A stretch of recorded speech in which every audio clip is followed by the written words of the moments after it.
The Queen of Sheba was an African queen who ruled the region of Ethiopia and the territory of southern Arabia, modern-day Yemen, in around 1000 BC. The Empire of Ethiopia was located in eastern Africa, in the region of modern-day Ethiopia, just south of Nubia, modern-day Sudan. In ancient times, Ethiopia was also called Abyssinia, and the written language of the Ethiopians was called Ge'ez. The Queen of Sheba ruled prior to the Ethiopian kingdom of Damat being established. The Queen of Sheba is also known as Makeda and Bilquis. She is also referenced as the Queen of the South. Various ancient texts in the region make reference to this African queen, including but not limited to the Bible, the Quran, and the Quranic, which is also known as the Glory of the Kings.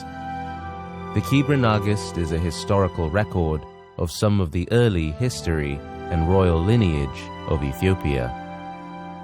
Within the Ethiopian Quranic, the Queen of Sheba is described in the following way. And this queen of the south was very beautiful in face, and her stature was superb, and her understanding and intelligence which God had given her. During the time when the Queen of Sheba ruled over Ethiopia, she oversaw a vast trade network. Indeed, at this time, Ethiopia was well known of its trade in spices, incense, and gold.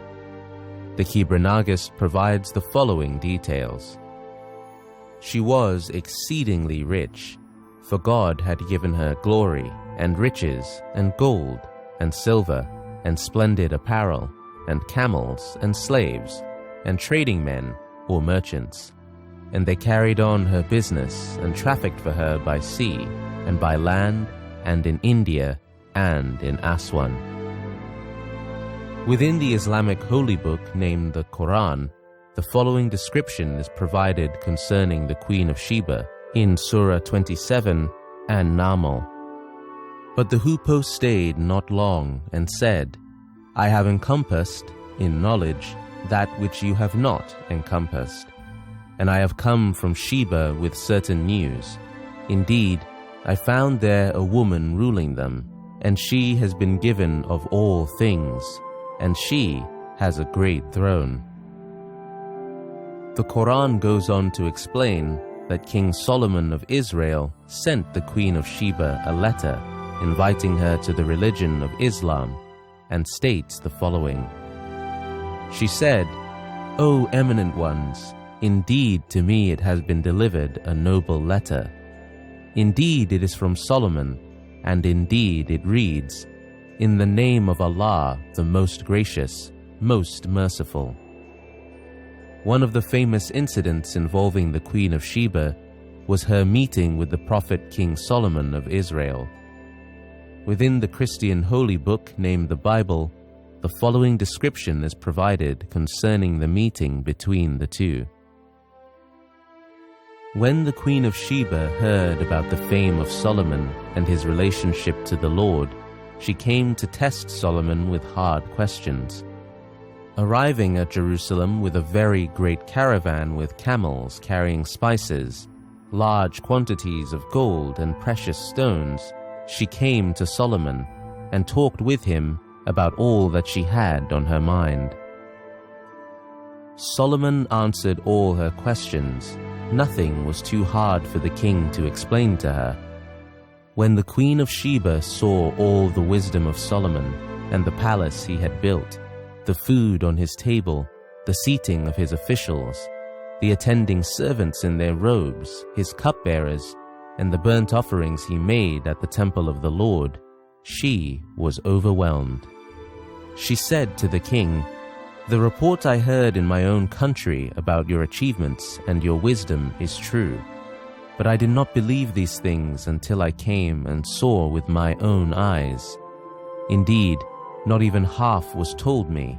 In wisdom and wealth you have far exceeded the report I heard." And she gave the king 120 talents of gold, large quantities of spices and precious stones. Never again were so many spices brought in as those the Queen of Sheba gave to King Solomon. The Kebra Nagast records that the Queen of Sheba and King Solomon of Israel eventually fell in love and had a child together.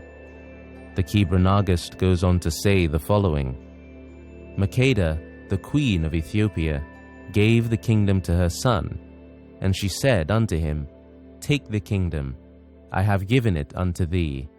I have made king him whom God hath made king, and I have chosen him whom God hath chosen as the keeper of his pavilion." The son of the Queen of Sheba is referred to as Bein Alechem in the Kebra Nagast, which translates into English as son of the wise. He is known in Ethiopia as Menelik I. The Queen of Sheba is remembered throughout the world as one of the most beautiful, wealthiest, and wisest African queens of all time.